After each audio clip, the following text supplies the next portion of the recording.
அனைவருக்கும் வணக்கம். ஒவ்வொரு மாத பௌர்ணமியும் ஒவ்வொரு குறிப்பிட்ட நட்சத்திரத்தில் தோன்றும். அந்த வகையில் ஆனி மாதம் வரக்கூடிய பௌர்ணமி ஆனி மாதத்தில் வரக்கூடிய மூல நட்சத்திரத்தில் ஏற்படும். எனவே இந்த பௌர்ணமி என்று சிவபெருமானை வழிபடுவதோடு மட்டுமல்லாமல் அனுமனை வழிபடுவதும் மிக சிறப்பாக ஆகும். இந்த ஆனி மாத பௌர்ணமியானது ஜூன் 21ஆம் தேதி வெள்ளிக்கிழமை காலை 7:16 மணி முதல் ஜூன் 22 சனிக்கிழமை காலை 7:29 மணி வரை இருக்கின்றது. ஆனி மாத பௌர்ணமியானது ஜூன் 21 வெள்ளிக்கிழமை முழுவதும் சனிக்கிழமை காலை 7 மணி வரையும் நீடிக்கின்றது.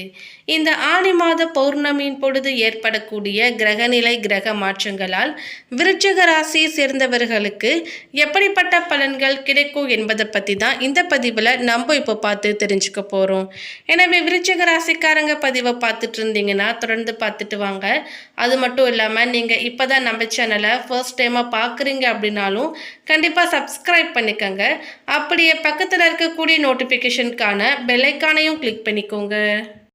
விசாகம் பாதம் 4 அனுஷம் கேட்டயம் ஆகிய நட்சத்திரங்களை உள்ளடக்கியதுதான் விருச்சிக ராசி. விருச்சிக ராசியின் கிரக நிலையை பொறுத்தவரை சுகஸ்தனத்தில் சனி, பஞ்சம பூர்வ புண்ணிய ஸ்தனத்தில் ராகு, ரணருண ரோக்கிய ஸ்தனத்தில் செவ்வாய், சப்தமஸ்தனத்தில் குரு, அஷ்டம ஆயுள் ஸ்தனத்தில் சூரியன், புதன், சுக்கிரன், லாபஸ்தனத்தில் கேது என்று கிரக நிலைகள் இருக்கின்றன. ராசிக்காரர்களுக்கு இந்த பௌர்ணமிக்கு பிறகு வரக்கூடிய நாட்களானது உங்களுடைய கௌரவம் அதிகரிக்கும் நாட்களாக இருக்க போகிறது. சமூகத்தில் உயர்ந்த அந்தஸ்தையும் செல்வாக்கையும் பெறுவீர்கள். கடினமான காரியங்களையும் செய்து வெற்றிகரமாக முடிப்பீர்கள். உடல் ஆரோக்கியத்தில் சற்று கவனம் செலுத்த வேண்டும். ஒரு சிலருக்கு வேலை ரீதியாக பிரச்சனைகள் ஏற்பட வாய்ப்பிருப்பதால் அதனால் வேலையில் அதிக கவனம் செலுத்தி கடினமாக உழைக்க வேண்டும். எதிர்பார்த்த அளவுக்கு பணவரவு சற்று சிரமமாக இருக்கலாம். வரவை விட செலவு அதிகரிக்கும். முடிந்த அளவுக்கு திட்டமிட்ட பணத்தை செலவு செய்ய வேண்டும். குடும்பத்தில் வாக்குவாதங்களை தவிர்த்தால் மகிழ்ச்சியான சூழ்நிலை உண்டாகும். அனைத்து விஷயங்களிலும் பொறுமையை கடைபிடிப்பது நல்லது.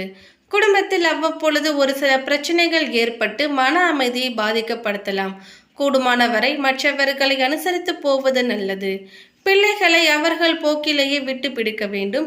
எந்த ஒரு செயலையும் ஒரு முறைக்கு பல முறை போராடிதான் முடிக்க வேண்டியிருக்கும். ஆனாலும் புதிய ஆடை ஆபரணங்கள் சேரும். விருந்து விசேஷங்களில் கலந்து கொள்கின்ற வாய்ப்பு உண்டாகும். கணவன் மனைவிக்கு இடையே ஏற்பட்டு இருந்த மன வருத்தங்கள் நீங்கி அந்யோன்யம் அதிகரிக்கும்.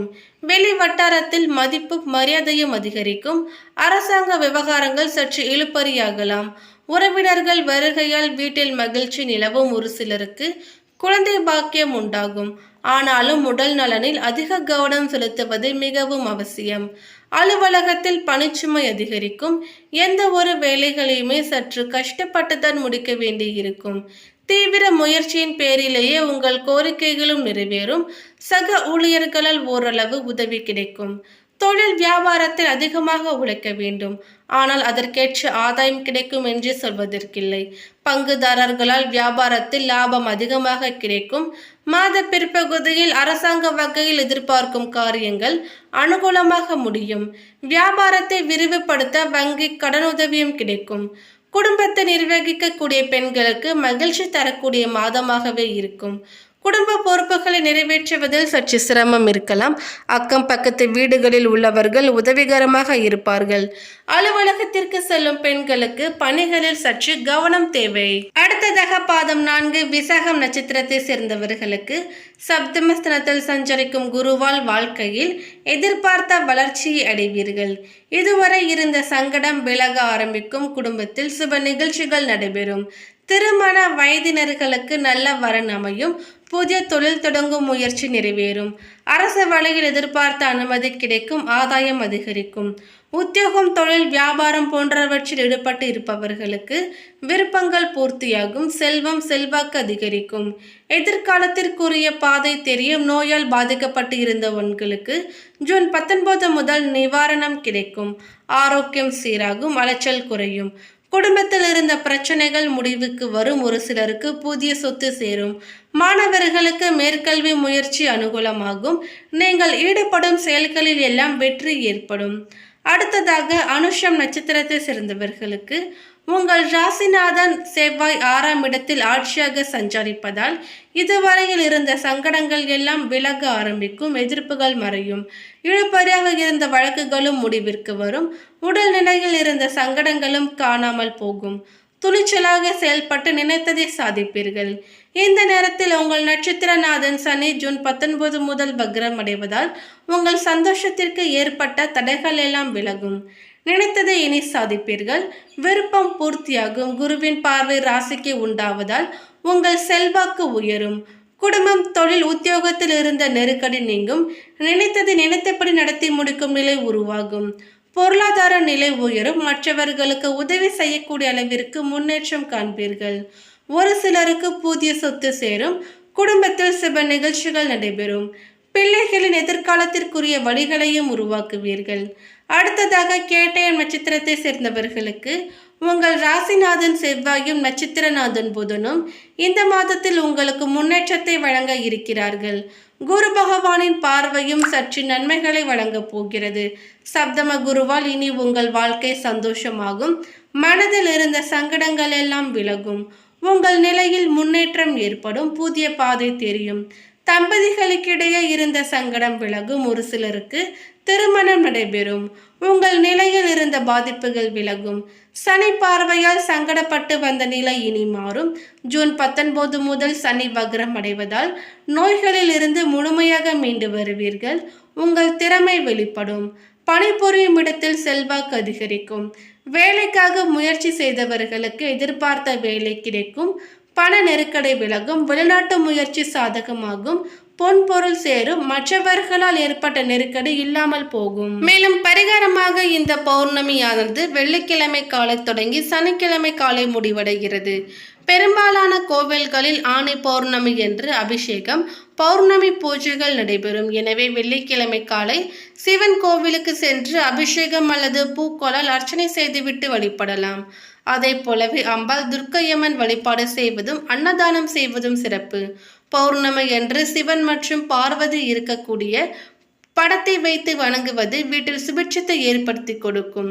ஜூன் 21 காலை 7 மணியிலிருந்து பௌர்ணமி திதி தொடங்குகிறது.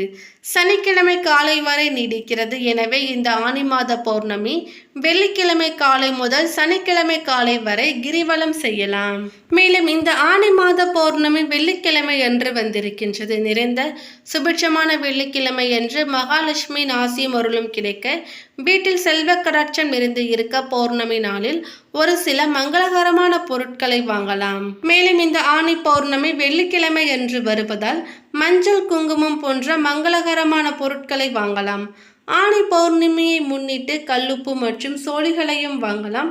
இவை இரண்டிலுமே மகாலட்சுமி வாசம் செய்கிறார் என்பதால் செல்வத்தை பெருக செய்யும்.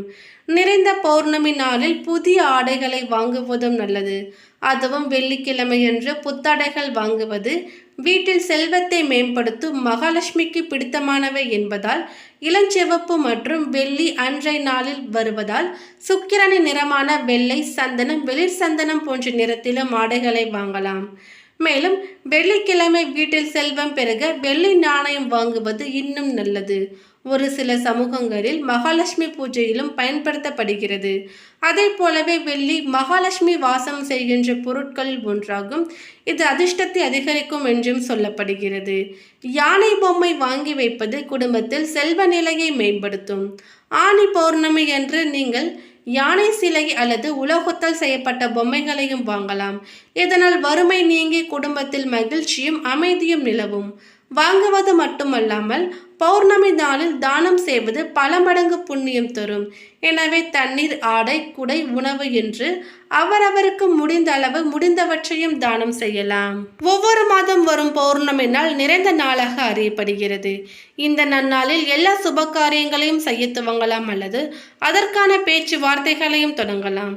ஆனி மாத பௌர்ணமி வெள்ளிக்கிழமை அன்று வந்திருப்பதால் நிறைந்த சுபிட்சமான வெள்ளிக்கிழமை அன்று மகாலட்சுமியின் ஆசியும் அருளும் கிடைக்க, வீட்டில் செல்வ கடாட்சம் நிறைந்திருக்க நாம் இந்த பொருட்களை எல்லாம் வாங்கலாம். பௌர்ணமி நாளில் ஒரு சில மங்களகரமான பொருட்களையும் வாங்கலாம். அதே போலவே லட்சுமி கடாட்சம் பெற சில பொருட்களை தானமும் நாம் செய்யலாம்.